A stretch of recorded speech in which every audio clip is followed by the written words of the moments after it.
Kale abaina kye mubuuza mutusange wano tugambe olukiiko luwedde oba okooye olukiiko olw'amazima gali nti luwedde naye mutubuuze ku bya lukiiko olwokka tubaire tusaba mutubuuze bya lukiiko yeno National Musicians Federation members be bano abalala bali munda abalala basigadde abalala bali wano mutubuuze ku ekyo kyawano temugenda mu birala so that tebitubyono President omulamo gubadde gwaki ogubalese omulamo gwakubeerwa copyright law amendment okulaba nti bateekamu ebyo ffe ba artist bye tulowooza nti nno bye birina okubaamu okusobola okuyambibwa olwaleero badde bakola consultation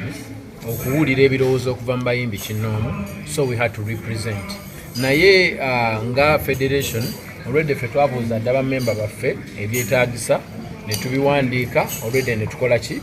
ne tubiwaayo era ne mu petition gye twawa mu parliament byalimu but we had to come here to make sure that we are part of this okusobola okusupportinga fraternity yonna because mulimu abamuvi mulimu ab'obutabo mulimu abaki we had to be there all together. Kigambibwa olunaku olwaleero mwenga bayimbi monopolizinze copyright mulinga mwaba esinga okube ekyamakulu gye muli temulowooza nti kiri kulemesa domains endala okubeera nga nazo ziganyulwamu? No, buli omu waali wano era asobola okweyogerera. Ovaawa ewamwewa oviirawa nedda sibuka luweero osobola okunyumiza ebyembalala kunyumya byeruweero so kati nze ndi muyimbi manyi bya music era gwe nsobola okwogerera mu movie ndi fan kati nkirekere wa movie n'akyeyogerera naye kigambibwa nti musinze okulabika nti mudominatinga okubeera nga copyright law it's only focused to musicians. Bwe tubanga tusobodde okubanga tuyisizaamu eddoboozi eryo mukama mulungi kubanga buli omu kyeyandibadde yeetaaga.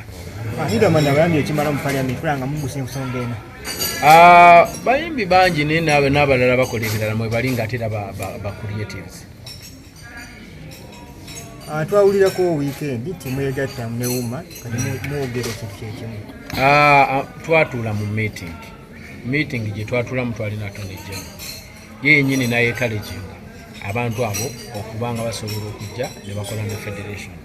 naye nga bw'omanyi nti everyone has a right of association buli muntu akirizibwa oku associating era yonna gy'abakoze eki but good mukama mulungi nti for us we are here so we have 25 associations all over the country ne bwogenda Sebei ne bwogenda Kalamoja gye tuli twawuliddeko nti era mufuwe mwa meeting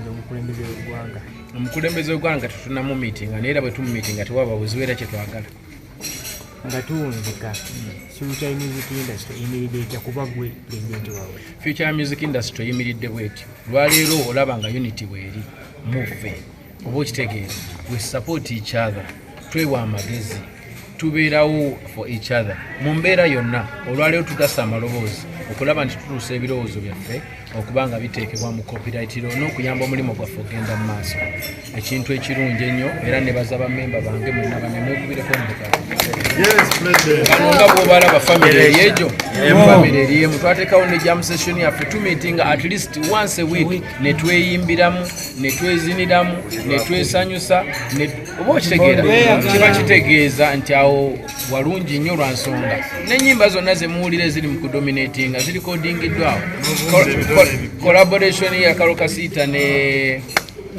baweninwaji ya recordingibwa ku federation balipira boda na mu recordingirawo Fiki ne Shiba because of the federation already tuli mu kuzuula talent mpya ate era tuli mu celebrating aba legends ate era tucha supporting era dafe tuteeka nnyo ekinyusi kwoyo omwana alina okuvayo kubanga abato e future tubawa nnyo okulaba nti omuntu yenna nga is an upcoming tumuwa privilege okubanga tumutegeka asobole obutakola nsobi ffe ze tukoze tubadde tukyalina okutataganyizibwa kungi nnyo programs ezimu tetunazituulamu bulungi naye tusooka tusobodde okulwanirira omulimo olaba copyright wetuusa okuva federation erwe yajja speed eno weyeeyongera namwe bannamawulire mutujulira so at least tulina kyetukozeeko and the future is bright. Mr. President, katono nyonze njagadde just kumpa bulamuko omanyi tubiwulira kati bwe mutuuka wano nga nina okubeera cleared about something kiba kinkolera nti abamu so-called associations I can talk of woman ebirala byonna nti bakola ensobi ne batomera ku lw'ensonga tebali mu kwequiringa kwebuuza whereby we have the board of union and this union is there always kugatta kuwabulamu ebisobye nti naye abasinga bali mu kukola ebintu nga tebeebuuzizzaako. How true is that? Anti kati nga bw'olaba nkugamba nti omuntu asobola okugenda n'agula